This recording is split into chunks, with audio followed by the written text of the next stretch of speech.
नमस्कार दोस्तों। इस समय झूठ हर तरफ दिखता है। इसको लेके एक है, माना झूठ बोलकर तुम तरक्की कर लोगे, अंतिम सांस में तुम खुदा को क्या जवाब दोगे।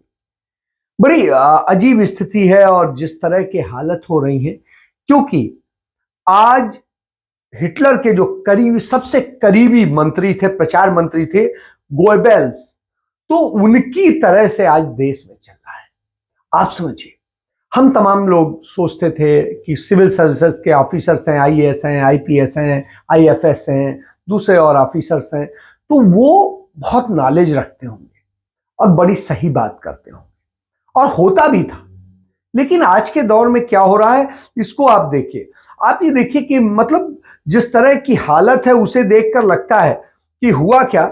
एक सार्क जो है हेलीकॉप्टर पर अटैक करती है, और इसका एक जो है वीडियो गलत तरीके से मतलब बना हुआ एडिटेड वीडियो था, और उसको देश की पहली पहली महिला आईपीएस अधिकारी जो है किरण बेदी, उन्होंने शेयर किया। और ये किरण बेदी वो हैं जो एक समय में सच्चाई, ईमानदारी और उसकी बात करती थी और लड़ती थी, और इंदिरा गांधी जैसी महिला उन्हें अपने घर बुला करके अपने साथ ब्रेकफास्ट कराती थी और उन्हें कहती थी, हाँ आप सख्त एक्शन लो, आप किसी को मत छोड़ना, पीएमओ की भी गाड़ी को आप चालान कर देना तो हम नहीं कहेंगे।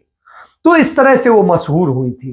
तो आप समझिए, वही किरण बेदी जब भारतीय जनता पार्टी के साथ आई, और एक समय में आपको याद होगा कि भ्रष्टाचार विरोधी जो अन्ना आंदोलन था उसकी अगुवा बनी हुई थी, और जब आई नरेंद्र मोदी सरकार तो वो भाजपा के साथ बिल्कुल चिपक गई, और स्थिति ये हुई, वो सच झूठ सबका अंतर भूल गई सत्ता के लिए। और स्थिति ये हुई, उपराज्यपाल बनकर के पौंचेरी चली गई, और वहां पर भी विवादों में रही, तमाम सारे विवाद रहे। और अब वो अपने आप को सुपीरियर साबित करने की कोशिश करती हैं और करती रहती हैं। हालांकि कभी एक समय में उनका इतना सम्मान होता था कि कुछ कहना नहीं। आज उनका नाम आते ही लोग कहते हैं, अरे वो तो ऐसी है। तो ये स्थिति है। तो जो पहली महिला आईपीएस अधिकारी हैं किरण बेदी, उन्होंने ट्विटर पर एक ट्वीट किया और शेयर किया एक वीडियो। उसमें जो उन्होंने ट्विटर अकाउंट पर जो वीडियो पोस्ट किया, उसमें एक शार्क मछली जो है वो बैठी हुई है, और उसमें गलत जानकारी उन्होंने लिखी। उन लिखे, नेशनल जियोग्राफिक चैनल ने इस वीडियो के राइट्स खरीदने के लिए $1 मिलियन खर्च किए। ये काफी दुर्लभ है, आप समझिए। तो इस तरह से करके उन्होंने किया, और जब इसको आप देखेंगे तो बड़ा अजीब सा लगता है कि क्या है वीडियो, जबकि सच्चाई ये है कि ये वीडियो 2017 का में आई फिल्म 5 हैग्ड शार्क अटैक फिल्म का एक सीन है, और इसमें शार्क ऊंचाई तक डाइव लगाते हुए एक उड़ते हुए हेलीकॉप्टर पर हमला कर देती है और पानी में गिरता है, और जिससे आग लग जाती है। उसे देखकर पास ही बोट में मौजूद लोग डर जाते हैं। वीडियो पर यह मैसेज में नेशनल जियोग्राफिक चैनल का जो दावा किया गया है वो गलत है। तो आप समझिए, और इस तरह की गलत जानकारी वो कर रही हैं। जब लोगों ने उन्हें इसको लेकर के टोका कि आप ये गलत कर रही हैं, तब उन्होंने व्हाट्सएप यूनिवर्सिटी ट्रेंड करने लगी। तो यूजर्स ने कहा, किरण बेदी को जमकर जब ये ट्रोल हुई तो लोगों को लगा किरण का जो है स्थिति, कहीं अकाउंट तो हैक नहीं कर लिया गया।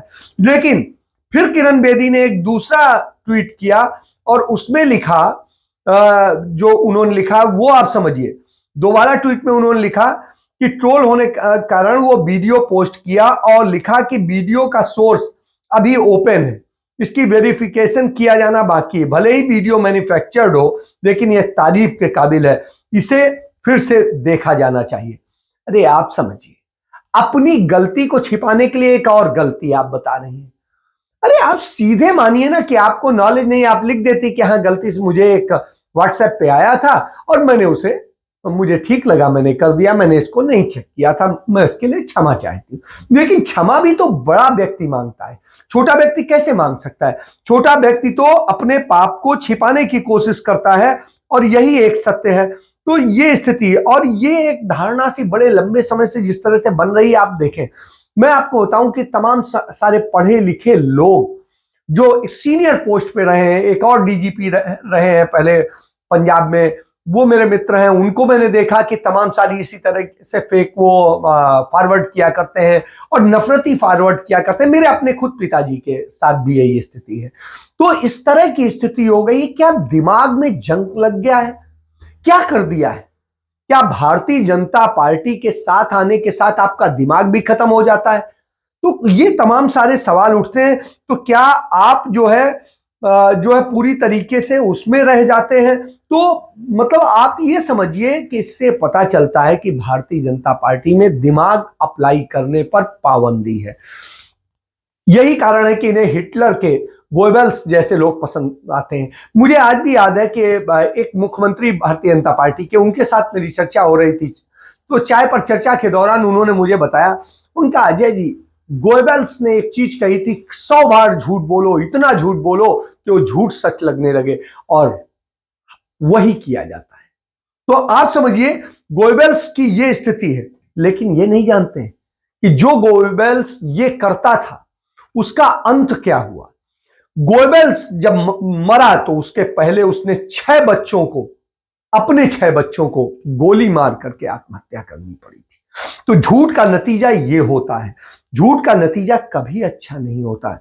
हिटलर की मौत की खबर उसके देशवासियों को उसकी मौत के दिन, एक दिन बाद बताई गई। 1 मई रात 10:26 पर यह खबर दी गई।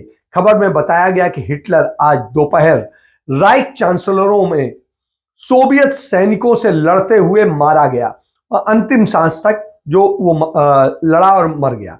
अभी 30 अप्रैल 1945 को चांसलरी के बगीचे में हिटलर का शव पूरी तरह से जला भी नहीं था कि उसके साथियों ने बिल्कुल नजदीक आ चुकी सोवियत सेना से संपर्क साधने का प्रयास शुरू कर दिए थे।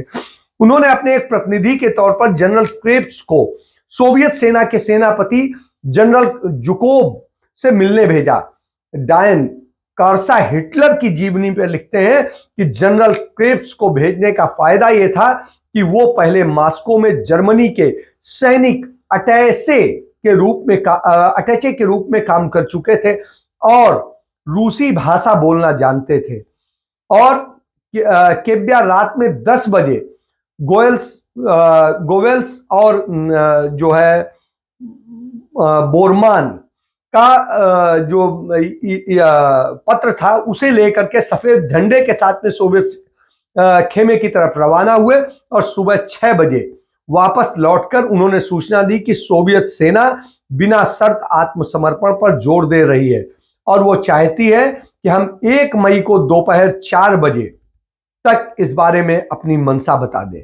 यह सुनते ही गोएबल्स और उसके दूसरे साथियों के मुंह लटक गए और हर कोई अपनी जान बचाने में लग गया, और नतीजा यह हुआ गोएबल्स ने पहले ही तय कर लिया था कि वो हिटलर की तरह अपनी जान दे देंगे। और इसके एक दिन पहले यानी 30 अप्रैल को हिटलर के आत्महत्या करने के बाद गोएबल्स की पत्नी जो थी, उन्होंने अपनी शादी में पैदा हुए पुत्र को पत्र भेजकर बता दिया था कि वो अपने पति के और 4 बच्चों के साथ आत्महत्या कर रही हैं।